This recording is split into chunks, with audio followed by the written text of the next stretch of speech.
To make sure your BMW electrified model charges as quick and safe as possible, make sure the charging current is set accordingly.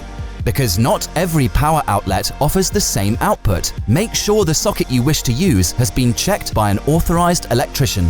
Depending on the available current and the recommendation of the authorized electrician, you can set the correct limit value by going to Car, Plan Charging Climate, Settings,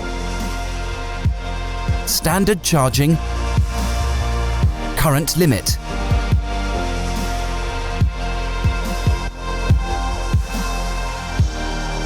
BMW home charging devices, which use socket outlets, are equipped with a current limitation function based on legal standards. If you need to further reduce the current, check the box Current Limit to activate the limit value. Continue watching our how-to series to get the most out of your BMW.